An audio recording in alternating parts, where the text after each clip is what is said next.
Hey, good morning, Nomad Nation. What's going on? It's a beautiful morning. It's feeling good. Just go ahead and get straight into it. So, the first passage I want to read is Mark 4:35. Jesus calms the storm. So Mark 4:35, and it says, "That day, when evening came, he said to his disciples, 'Let us go over to the other side.' Leaving the crowd behind, they took him along just as he was in the boat." I want to just like kind of think about that for a second. Let us go over to the other side. What is it in your own personal life that you feel like you got to cross over into, step up into? Um, big theme of what we've been going over is just kind of how you want to be made new and um, what changes it is that God is showing you, what it is you need to leave behind. And I feel like this is perfect for what we got going on today, this morning. Uh, Excuse me, just trying to keep the wind from blowing my notes away. But again, let us go over there to the other side. Leaving the crowd behind, they took him along just as he was in the boat. You know, um, sometimes you got to go in the opposite direction. You got to go against the grain. You got to not do what everybody else is doing. I'm sure that there was somebody in your family when you were growing up that kind of wanted to say, if everybody was jumping off a bridge, would you do it? Something along those lines. And I really think that uh, this highlighted that. That's how I perceived it. That's how I received it. And, um, you know, when you're leaving the crowd behind, that doesn't necessarily mean that you're going to just be alone and that you're going to be by yourself. First and foremost, you're never alone. Um, God is always with you. And so I just want to share that as well, just as a little piece of encouragement for those who just might not feel like they have the courage to kind of step out and do something new or try something different. And it says they took him as he was, just as he was. God, he'll meet you exactly where you are in life. Um, just ask and invite him in to meet you, and he'll be there. And that doesn't matter if you feel like you're doing great in life spiritually, or if you feel like you haven't connected with him in a while. Um, he's always going to meet you. So just don't ever hesitate to reach out and call on him and ask him to be there for you and to guide you. There, and continuing on, there were also other boats with him. A furious squall came up, and the waves broke over the boat just so that it was nearly swamped. A furious squall came up, and the waves broke over the boat so that it was nearly swamped. So now the picture I'm getting is that Jesus is in this boat with his disciples. They're in some body of water, and it's storming. There's a lot of water that seems to be kind of somewhat sinking the boat. The boat is swamped now at this point. Jesus was in the stern, sleeping on a cushion. Wow. So while all of this is taking place, it's storming, the boat is being swamped, there's so much water overflowing onto the boat, and all while this is happening, I know a lot of us would probably be um, in panic mode. We would be anxious. We would be unsettled. Jesus is sleeping at this point. He's resting. And in order to do that, you have to have, peace. You're settled. You're comfortable. You're at ease, right? So Jesus was sleeping. The disciples woke him up and said to him, "Teacher, don't you care if we drown?" He got up, rebuked the wind, and said to the waves, "Quiet, be still." Then the wind died down and it was completely calm. Wow, that's powerful. He got up, rebuked the wind and said to the waves, "Quiet, be still." Then the wind calmed down and it was completely calm. You see, um, I think that's just another example of just showing who God is, who Jesus is. You know, that nothing is too big, nothing is too large of a task for them, um, and that they want to be there for us. And when we call to them, you know, the disciples, they went and they called to him and they woke him up. That was them calling on him. And he was sleeping and he was right there for him, got up, rebuked the wind, and calmed the storm. And, you know, nature, he controlled it. You know, he calmed the storm. He literally told the waves, "Quiet, be still." And I think that's just showing the power that Jesus has, the power that God has. They're these great almighty forces, but they still care for us. They still have a gentleness about them, that they still really want to help us. They want to lead us and they want to guide us. They want to protect us. And they want us to trust them, you know. So continuing on, this is Jesus. He said to his disciples, "Why are you so afraid? Do you still have no faith?" You know, I think that's important right there. Why are you so afraid? You know, there's nothing to be afraid of in this life. There's nothing to be afraid of in general, because God and Jesus, they are our protectors. They have overcome the world. They have overcome every evil. So no matter what it is that you feel like you're being tested with, or whatever hardship is coming your way, just know that any of these temptations, obstacles, and hurdles, they've already been overcame by God, by Jesus, and you'll overcome them as well. There's a version of you that's already overcame them, and it's because you leaned on God, you leaned on Jesus, and you didn't lean on your own understanding, right? And the last question from that verse was, do you still have no faith?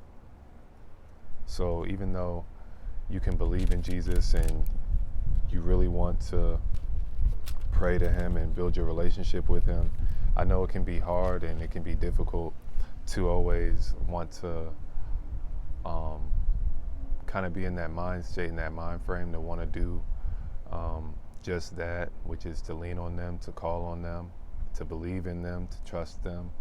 And I think that's just really important here to kind of highlight is, do you still have no faith?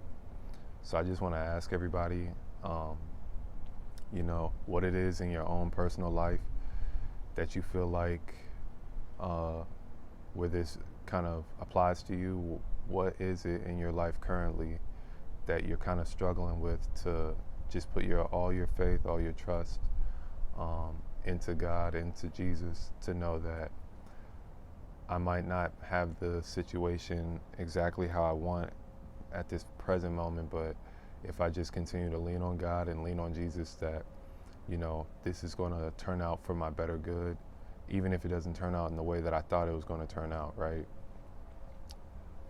So again, continuing on, now we're in verse 41. So this is the disciples now that it's referencing. They were terrified and asked each other, "Who is this?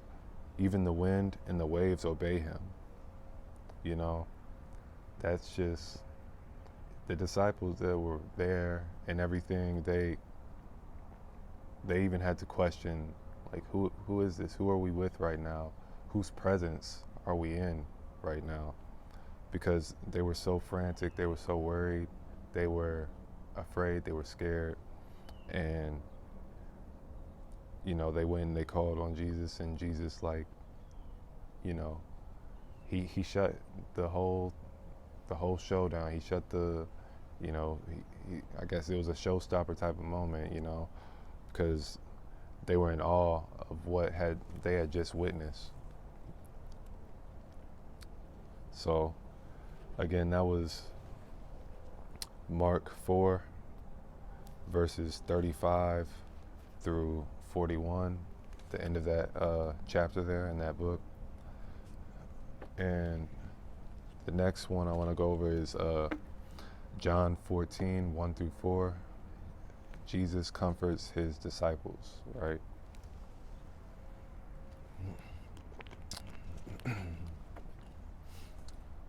So again, this is just another example of Jesus comforting his disciples. And it says, "Do not let your hearts be troubled. Trust in God. Trust also in me. In my Father's house are many rooms. If it were not so, I would have told you. I'm going there to prepare a place for you. And if I go and prepare a place for you, I will come back to take you to be with me, that you may also be where I am. You know the way to the place where I'm going." Again, I'll read it again. "Do not let your hearts be troubled. Trust in God. Trust also in me. In my Father's house are many rooms. If it were not so, I would have told you. I'm going there to prepare a place for you. And if I go and prepare a place for you, I will come back to take you to be with me, that you may also be where I am. You know the way to the place where I'm going." And I highlighted, in my Father's house are many rooms, and he's referencing God and the house of God, heaven, and there's many rooms. There's space for all of us. There's space for many people, and if it were not so, he would have told us, right? And it says, another thing I highlighted, "I'm going there to prepare a place for you." So, as we know, Jesus was crucified on the cross and resurrected, but I do believe that he mentioned this. I think that it stood out to me for a reason, and hopefully what I'm sharing is really encouraging and helping somebody else out. But I'm going there to prepare a place for you. God and Jesus, he already went ahead of us. It's like I mentioned before, every hardship that you're facing, every struggle, it's already been overcame. You're already going to overcome it, especially when you believe in God, believe in Jesus. But he went ahead of you in this instance, and I'm going there to prepare a place for you. So he's already going to heaven to prepare a place for you, and that's, you should believe that, because it's true, right? And everything in the Bible is God breathed, and all God's promises come true. So there's no need to not necessarily have the type of faith that you need to understand that. And to be honest, you don't even really have to fully understand it. You just have to trust that. And if I go there to prepare a place for you, I will come back and to take you to be with me, that you may also be where I am. You know the way to the place where I'm going. And I highlighted that, you know the way to the place where I'm going. And the way to God is through Jesus. And we know that, we can read that. And so again, just really be mindful of what it is that you're putting your faith in, what it is that you're believing in, how you're perceiving any obstacle that comes your way. And just think about who's really in charge, who's in control, and who's already helped you overcome it, And how are you going to get there? You know the way to get there. And so again, just keep that in mind. Another scripture I wanted to share, John 8:18, John 8:1-8. "I am one who testifies for myself. My other witness is the Father who sent me." Wow.